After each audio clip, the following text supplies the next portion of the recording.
అర్పించు అనగానే ఆ మాటలకు లోబడిపోయాడు అబ్రహాము లోబడాలా లేదండి? లేదు. ఆయన అనుకుంటున్నాడు, నేను నమ్మిన దేవుడు మృతులలో నుండి కూడా లేపగలిగిన దేవుడు. నువ్వు నమ్ముతున్నావా? మృతులని సైతం కూడా దేవుడు లేపగలిగిన దేవుడు అండి. డాక్టర్లు అనొచ్చు, ఏమి లేదండి, అయిపోయింది, తీసుకెళ్ళండి ఇంటికి, మేము చేయాల్సింది చేశాం, ఇక దేవుడి చిత్తం అంటారు. అంతేనా? అంటారు. డాక్టర్లకు వల్ల కాకపోవచ్చు, కానీ దేవుడు మృతులను సైతము లేపగలిగిన దేవుడు అండి. ఇక్కడ వాక్యం సెలవిస్తుంది, అబ్రహాము మృతులను సైతము లేపుటకు దేవుడు ఎలాంటి వాడట? శక్తిమంతుడు. మృతులను కూడా లేపుతాడు. లేపాడా లేదా? లాజరు బయటికి రా అనగానే వచ్చాడా లేదా? వచ్చాడు. దేవుడు అంత శక్తిమంతుడు. అటువంటి శక్తిమంతుడు మనకుండగా మనం దేనికి భయపడాలి? డాక్టర్లు చెప్పొచ్చేమో, ఇక ఈమె బ్రతుకులు తీసుకెళ్ళని అనొచ్చేమో, కానీ మన దేవుడు బ్రతికించే దేవుడు. నువ్వు చనిపోయినా కూడా లేవనెత్తే దేవుడు. ఇక వాక్యం సెలవిస్తుంది, మృతులలో నుండి లేపుటకు శక్తిమంతుడు ఆయన. అబ్రహాము ఆ మాట నమ్మాడు. అవునా కదా? మృతుల్లో అయితే నా కుమారుడు చనిపోయినా మరలా దేవుడు నాకు ఇస్తాడు అనే విశ్వాసము ఆయనకు ఉందండి. ఈ దినాన నువ్వు ఏదైనా ఇవ్వగలుగుతున్నావా దేవుడికి? అబ్రహాము తన కుమారుడే. అంటే 4 ఉన్నారండి ఆయనకి. ఉన్నారా? ఒక్కగానో ఒకడు ఇచ్చాడు. అది ఎప్పటికీ 100 సంవత్సరాలకి. ఆ ఒక్క కుమారుడిని నాకు తీసుకొచ్చి బలిగా ఇవ్వు అంటున్నాడు. మరి మనమేమి ఇస్తున్నాం దేవునికి? ఏదైనా ఇస్తున్నామా? చెప్పాలి. దేవుడి కొరకు మనం ఏదైనా ఇవ్వగలుగుతున్నామా? సమర్పణ కలిగి ఉంటున్నామా? అబ్రహాము కుమారుని బలిగా ఇయటానికి కూడా వెనుకంజ వేశాడండి. నువ్వు ఇక్కడ వద్దు, నీ బంధువులందరినీ విడిచిపెట్టేసాయి, నీకున్న సంబంధులన్నీ విడిచిపెట్టేసాయి, ఎక్కడికి వెళ్ళు? నేను చూపించే దేశానికి నువ్వు వెళ్ళు అనగానే తన అందరినీ కూడా విడిచిపెట్టేశాడండి. విడిచిపెట్టాడా లేదా? ఒక్క దేవుని మాటకు లోబడాడు. నువ్వేం విడిచిపెడుతున్నావు ఇది నా దేవుని కొరకు? ఒకసారి ఆలోచన చేస్తున్నావా? దేవుని కొరకు నువ్వేం విడిచిపెట్టగలుగుతున్నావు? ఆలోచన చేయాలి. అబ్రహాము తన కుమారుని విడిచిపెట్టడానికి కూడా వెనుకాడాడండి. బలిగా అర్పించడానికి వెనుకాడలేదు. తన భార్య కూడా చెప్పకుండా తనని బలిగా అర్పించడానికి తీసుకొని వెళ్ళాడు. ఎందుకంటే భార్యకి చేస్తే మరలా తను అడ్డుపడుతుందేమో అని. అబ్రహాము ఎంత శోధింపబడి ఉంటాడో కదా, ఎంత బాధపడి ఉంటాడో. 100 సంవత్సరాలకు పుట్టిన నా ఏకైక కుమారుని దేవుడు బలిగా అర్పించమన్నాడు అని కూడా మరల విశ్వాసాన్ని తెచ్చుకొని దేవుడు మృతులను సైతం లేపగలిగిన శక్తిమంతుడు కదా. శక్తిమంతుడని యోచించిన వాడే తన ఏక కుమారుని అర్పించి ఉపమాన రీతిగా అతని మృతులలో నుండి మరలా పొందాడు. తన మనసులో దేవునికి అర్పించేశాడట కుమారుడిని, కానీ మృతులలో నుండి మరలా తనని లేపాడు అని ఇక్కడ వాక్యం సెలవిస్తుంది. ఏ తీర్మానం తీసుకున్నాడు అబ్రహాము అంటే దేవుడు మాటకి లోబడ్డాడు. తన సహోదరుని, తన బంధువుని, తన దేశాన్ని, సొంత దేశాన్ని విడిచిపెట్టేసి దేవుడు చూపించే దేశానికి వెళ్ళాడు. దేవుని మాటకు లోబడ్డాడు. తన ఏకైక కుమారుని ఏం చేశాడట? బలిగా అర్పించడానికి కూడా తీసుకెళ్ళాడు. అబ్రహాం ఒక తీర్మానం తీసుకున్నాడు తన జీవితంలో.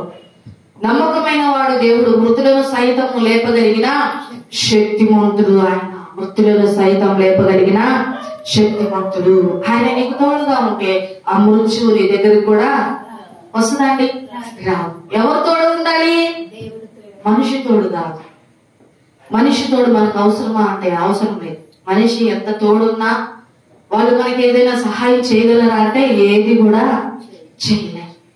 నీ ప్రాణము కాపాడగలిగినది ఒక్కడే ఒక్కడు. ఎవరట?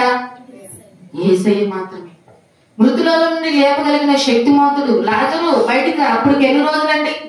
1 రోజా? 1 గంట, 2 గంటల? కొన్ని ఉదయం మొదలు కొన్ని సాయంత్రం దాకా అంటే కాదండి. ఎన్ని రోజులంట? 4 రోజులు. 4 రోజులు సమాధిలో ఉన్న లాజరును బయటికి రాగానే వచ్చాడండి. ఎందుకు వచ్చాడు అంటే దేవుని మాట, శక్తి కలిగిన మాట. ఆయన మాట మనము వినాలి కదా. చూద్దాం. ఇక్కడ మోషే తీసుకున్న తీర్మానం అన్నమాట. ఏం తీసుకున్నాడు మోషే? చూడండి, హెబ్రీయులకు రాసిన పత్రిక 11వ అధ్యాయం వచనం చూస్తున్నాం. చదవమా.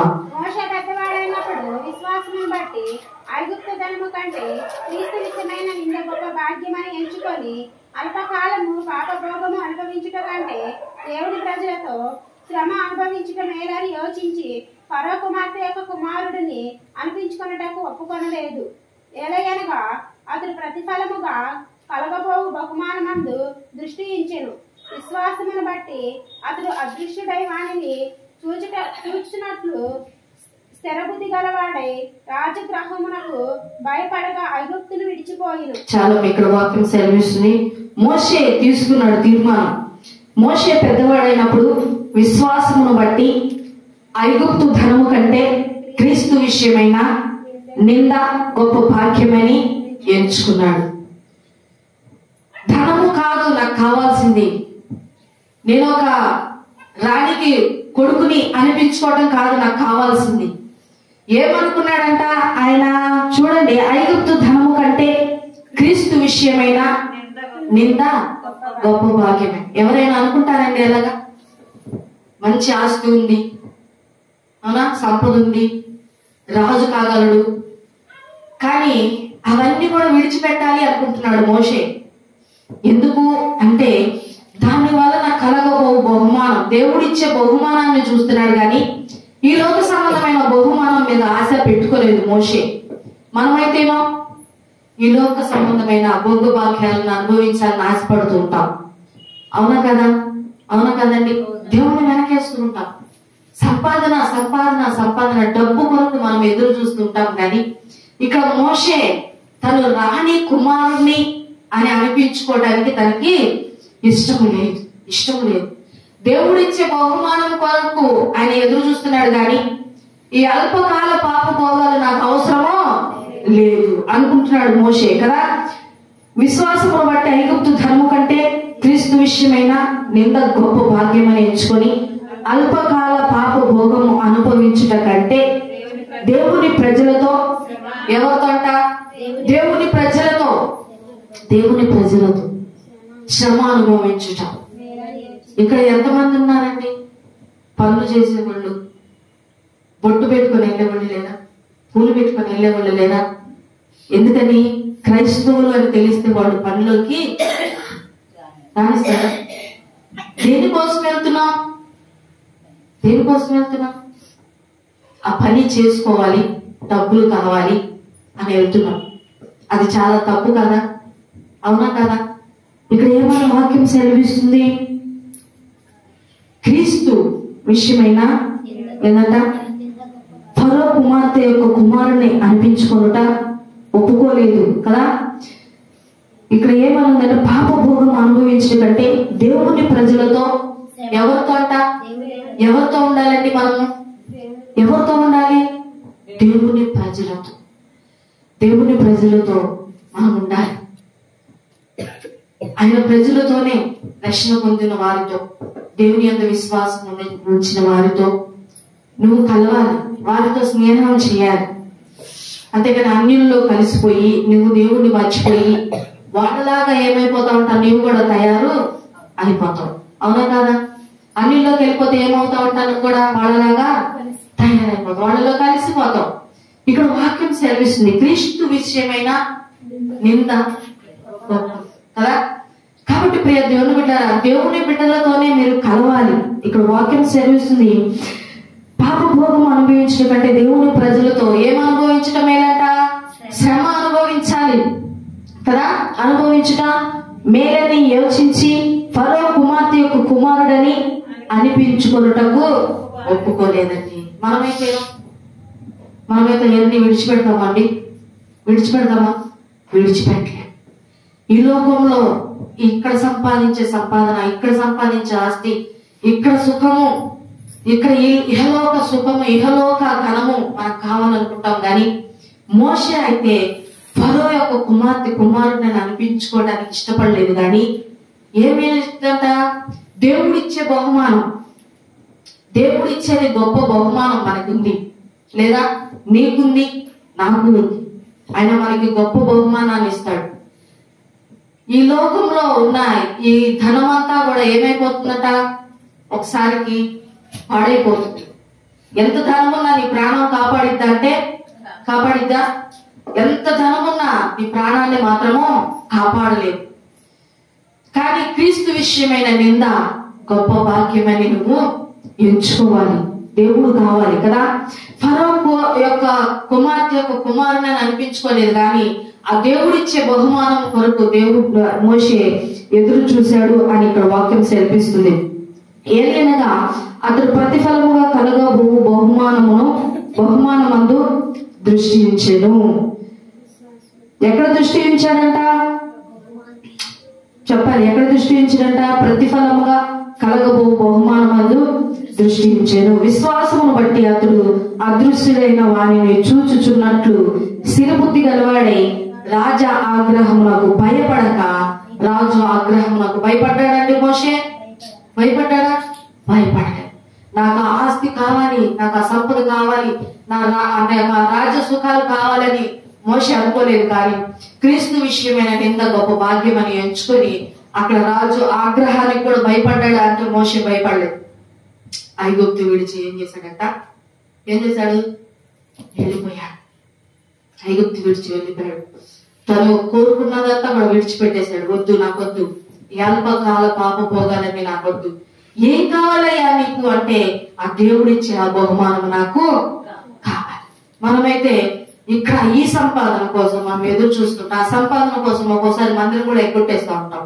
వస్తామండి ప్రార్థనకి, రాం.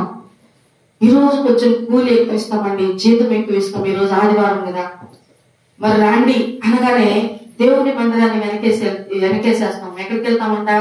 ఆ సంపాదన కోసం వెళ్ళిపోతా ఉంటాం. ఇక్కడైతే మోషే సుఖాన్ని విడిచిపెట్టారు, రాజభోగాలన్నింటిని విడిచిపెట్టేశాడు. ఫరో కుమార్తె యొక్క కుమారుని అనిపించుకోవడానికి ఇష్టపడలేదు, కానీ క్రీస్తు విషయమైన నింద గొప్ప భాగ్యమని ఆయన ఐగుప్తు దేశాన్ని నుండి ఏం చేశాడట? విడిచి వెళ్ళిపోయాడు. ఏమొస్తుంది అంటే ఈ లోక సంబంధమైన ఈ బహుమానాలన్నీ విడిచిపెట్టేశాడు, కానీ మోషే పర సంబంధమైన బహుమానం కొరకు ఎదురు చూస్తున్నాడు. చూద్దాం, ఇంకో వాక్య భాగం చూసుకుందాం.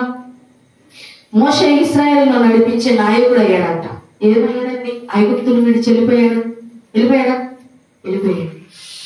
కానీ ఇక్కడ దేవుడు ఇశ్రాయేలు ప్రజలు నడిపించే నాయకుడిగా మోషేని నియమించాడు. చూద్దాం, వాక్య భాగం చూసుకుందాం. నిర్గమకాండం 3వ అధ్యాయం 9వ వచనం చూసుకుందాం. నిజముగా నా యొద్దకు చేరినది, ఐగుప్తులు వారిని పెట్టుచున్న హింస చూచితిని. కాగా రమ్ము, నిన్ను ఫరో యొద్దకు పంపెదను. ఇశ్రాయేలైన నా ప్రజలను నీవు ఐగుప్తుల నుండి తోడుకొని పోవలనను. అందుకు మోషే, నేను ఫరో యొద్దకు వెళ్ళుటకును ఇశ్రాయేలును ఐగుప్తుల నుండి తోడుకొని పోవుటకును ఎంతటి వాడనని దేవునితో అనగా, ఆయన నిశ్చయముగా నేను నీకు తోడయుందును. నేను నిన్ను పంపితిరన్నట్టుగా ఇది నీకు సూచన. నీవు ఆ ప్రజలను ఐగుప్తుల నుండి తోడుకొని వచ్చిన తర్వాత మీరు ఈ పర్వతము మీద దేవుణ్ణి సేవించదరని. చాలా ఇక్కడ వాక్యం సెలవిస్తుంది. ఇక్కడ ఏమనుందంటే తను రాజభోగాలు సుఖాలని విడిచిపెట్టి ఎక్కడికి వెళ్ళిపోయాడంటే ఐగుప్తులు విడిచిపెట్టి వెళ్ళిపోయాడు. ఏం కావాలి మోషేకి అంటే రాజు కొడుకుని అనిపించుకోవటానికి తను ఇష్టపడలేదు, కానీ క్రీస్తు విషయమైన నింద నాకు గొప్ప భాగ్యమని ఎంచుకొని ఐగుప్తు దేశాన్ని విడిచిపెట్టి వెళ్ళిపోయిన మోషేను దేవుడు విడిచిపెట్టాడా? ఇక్కడ ఏమనుందట? ఇశ్రాయేలు మొర ఎక్కడికి చేరిందంట? ఎక్కడికి చేరింది? నిజముగా నా యొద్దకు చేరినది. ఐగుప్తులు వారు పెట్టుచున్న హింస చూచితిని. కాగా రమ్ము, నిన్ను ఫరో యొద్దకు పంపేది. ఎక్కడికి పంపిస్తాడట మళ్ళీ దేవుడు?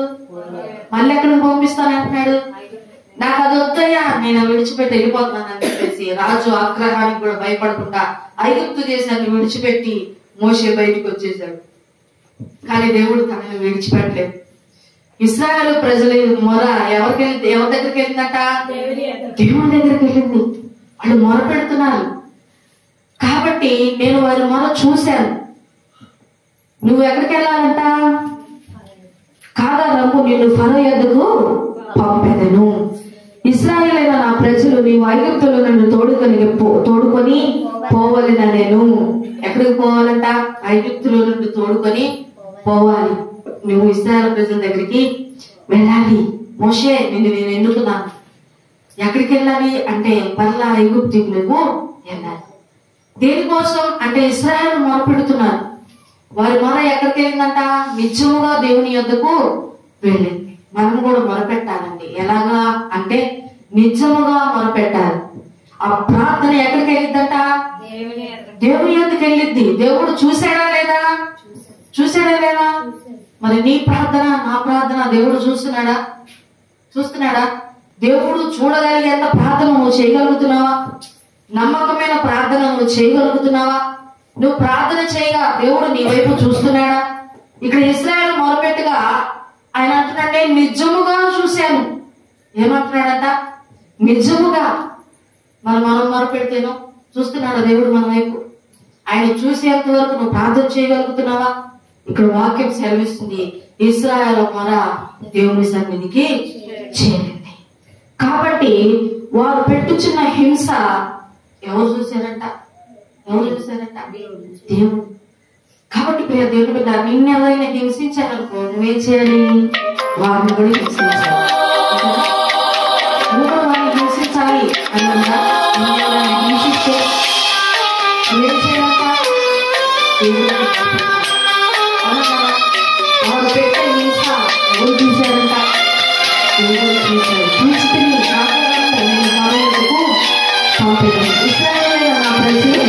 నీవు ఐగుప్తులో తోడుకొని పోవలెను. అందుకు మోషే నేను ఫరో యొద్దకు వెళ్ళుటకు ఇశ్రాయేలీయులను ఐగుప్తులో నుండి తోడుకొని పోవుటకు ఎంతటి వాడినయ్యా? తగ్గింపు స్వభావం కాదండి. ఫరో యొక్క కుమారుడు కాదా? అవునా కాదా? ఏం తక్కువ ఆయనకి? కానీ ఆయన ఏమనుకుంటున్నాడు? ఇశ్రాయేలు ప్రజలను తీసుకొని పోవటానికి నేను ఎంతటి వాడినయ్యా? మొనగలుగుతున్నావా? ఆ తగ్గింపు స్వభావం నీ కాడుందా? నేను ఎంతటి వాడినయ్యా? నేను తోడుకొని పోలేను. నేనెంతటి వాడిని? నేనంత గొప్పవాడిని కాదయ్యా. నేనంత గొప్పవాడిని కాదు. నువ్వు అనుకున్నంత గొప్పవాడిని నేను కాదు. ఆయన ఫరో యొక్క కుమార్తె యొక్క కుమారుడు, ధనవంతుడు.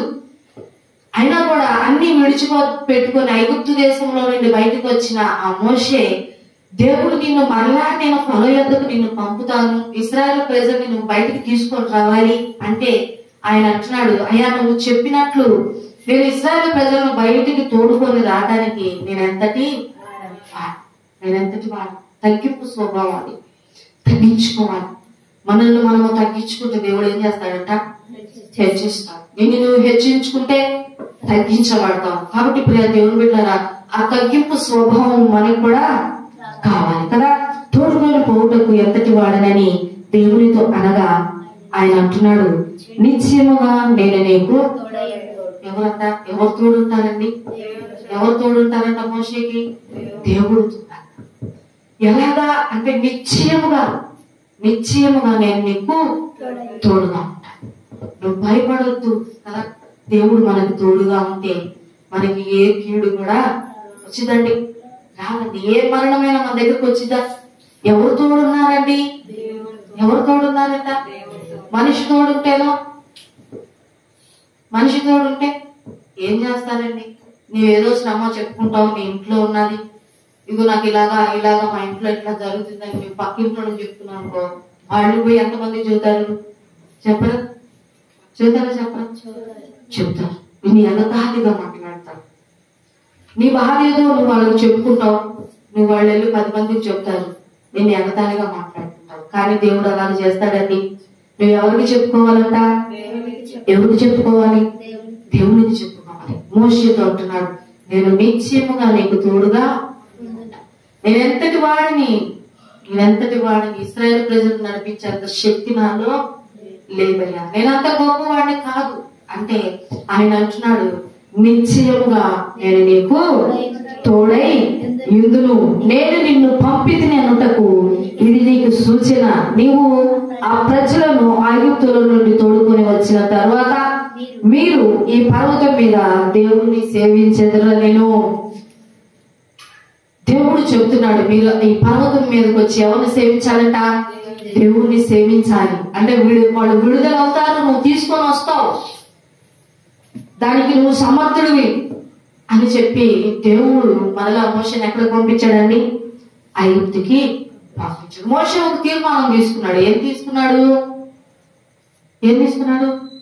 అల్పకాల పాప భోగాలు నాకు అవసరం. ఫరో యొక్క కుమార్తె యొక్క కుమారుని అనిపించుకోవడం నాకు ఇష్టం లేదు. ఏమి ఇష్టమంట అంటే క్రీస్తు విషయమైన నింద గొప్ప భాగ్యమని ఎంచుకున్నాడు. అబ్రహాం ఒక తీర్మానం తీసుకున్నాడు. ఏం తీసుకున్నాడంట? తన ఏకైక కుమారుని బలిగా అర్పించాలనే తీర్మానము తీసుకున్నాడు. కాబట్టి ప్రియ దేవుని బిడ్డలారా, ఈ దినాన నువ్వు దేవుని కొరకు ఏం తీర్మానం తీసుకుంటున్నావు? వాక్యం సెలవిస్తుంది. చూద్దాం, ఇంకో వాక్య భాగం చూస్తున్నాం. ఆదికాండం 39వ అధ్యాయం 7వ వచనం చూస్తున్నాం. యోసేపు తీసుకున్న తీర్మానం. అటు తరువాత చదువు. అతని యజమాని భార్య ఏసావు మీద కన్నువేసి తనతో సైనించమని చెప్పాను. అయితే అతడు గొప్పగా నా యజమానుడా తనకు కలిగి. చాలా ఇక్కడ వాక్యం సెలవిస్తుంది. అటు తర్వాత అతని యజమాని భార్య ఎవరండి? ఈయన ఎవరట? యోసేపు. పోతిఫర్ కొనుక్కొచ్చుకున్నాడు తన ఇంట్లో దాసునిగా పని చేయడానికి. దేనికి తెచ్చుకున్నాడండి? పని చేసే దాసులుగా కొనుక్కొచ్చుకుంటే యోసేపు అడిగిపెట్టిన కాడ నుంచి పోతిఫర్ ఏమవుతున్నాడంట? ఆశీర్వదించబడుతున్నాడు, వర్ధిల్లింపబడుతున్నాడు. ఎందుకని అంటే యోసేపు దేవునికి భయపడేవాడు. అవునా కాదా? ఆ భయం నీలో ఉందా? నువ్వు ఎక్కడన్నా పెడితే ఆశీర్వాదం వస్తుందా? అంతగా ప్రార్థన చేసే నువ్వు ఒక స్థలంలో అడుగుపెట్టినప్పుడు ఈ స్థలం ఆశీర్వదించబడింది, ఇదిగో మా ప్రార్థన చేసే అక్క మా ఇంట్లోకి వచ్చిన కాడ నుంచి మా గృహం ఆశీర్వదించబడిందని ఎవరైనా అన్నారా? ఎందుకని? దేవుని యొక్క భయం మనలో ఉందా లేదా? చెప్పండి. సమయం లేదు, చెప్పాలి మరి. ఉందా లేదా? లేదు. ఉందా? లేదు. యోసేపుకి దేవుడు అంటే భయము ఉంది. అతను ఎక్కడైనా కూడా వర్ధిల్లుతున్నాడు. ఎక్కడ కాలు పెట్టినా ఏమొస్తుందట? ఆశీర్వాదం. ఫలించే మొక్క యోసేపు. ఏంటంట? ఫలించే మొక్క. ఫలించే మొక్క వల్ల మనం కూడా ఉండాలి. దేవుని యొక్క వాక్యం సెలవుస్తుంది. నేను నిజమైన ద్రాక్ష. నాలో మీరేం చేయాలట? అంటు కట్టబడాలి. నాకు వేరుగా ఉండి మీరేం కూడా చేయలేరు. ఏం చేయాలంట? ఆయనలో అంటు కట్టబడి మనము ఉంటేనే మనము ఫలిస్తాం కదా. ఆయనకు వేరుగా ఉంటే నువ్వేం చేస్తావంట? ఫలించవు కదా. నువ్వు ఆయనలో కనుక అంటు కట్టబడి ఉంటే నీలో పనికిరాని ప్రతి ఒక్క తీగను తీసి పారేసి ఫలించే తీగ వల్ల నిన్ను ఉంచుతాడు. నీలో ఏం పనికిరాని తీగ ఉంది? పనికిరాని తీగ నీలో ఏదైనా ఉంటే ఆయన ఏం చేస్తాడట? తీసి పారేస్తాడు. ఒక చెట్టులో ఒక కొమ్మ ఎండిపోయింది అనుకో, దాన్ని ఏం చేస్తాం మనం? పనికిరాం, విడిచి పారేస్తాం. అక్కడ మరలా ఏమొస్తుందంట? వచ్చిందా కదా. అందుకే వాక్యం సెలవిస్తుంది, మీరు నాలో అంటు కట్టబడి ఉంటే మీలో ఆ ఫలించని తీగలన్నీ తీసి పారేసి ఏం చేస్తాడట? ఫలించే మొక్క వలె మిమ్మల్ని నేను చేస్తాను. ఆయన నిజమైన ద్రాక్షావళి. ఆయనలో వేరుగా ఉండి మీరు ఏమైనా చేయగలరా అంటే చేయలేదు. యోసేపు కూడా ఎలా ఉన్నాడంట? ఫలించే ద్రాక్షావళి వలె ఉన్నాడు కదా. పోతిఫర్ ఎందుకు తెచ్చుకున్నాడండి? కొనుక్కొచ్చుకున్నాడు. దేనికోసం? తన ఇంట్లో పని చేయడం కోసం. కానీ యోసేపు ఎప్పుడైతే తన గృహంలో అడుగు పెట్టాడో తన గృహం ఏమవుతుందంట? ఆశీర్వదించబడుతుంది. అందుకని ఆ ఇంట్లో ఉన్న పెద్దలంతా ఎవరికి అప్పచెప్పాడు? ఏదైనా ఇంక నువ్వే చూసుకో యోసేపు అని చెప్పేసి పెద్దలంతా యోసేపుకి అప్పచెప్పాడు. అయితే ఆ పోతిఫర్ భార్య ఏం చేసిందండి? యోసేపు సుందరుడంట, బహు సుందరుడు. వాక్యంలో ఉందండి. యోసేపు మీద కన్ను వేసి తనని ప్రతిరోజు పలకరిస్తున్నట్టు నాతో సేవించు అంటే యోసేపు ఒప్పుకున్నాడా? ఒప్పుకున్నాడండి? ఒప్పుకోలేదు.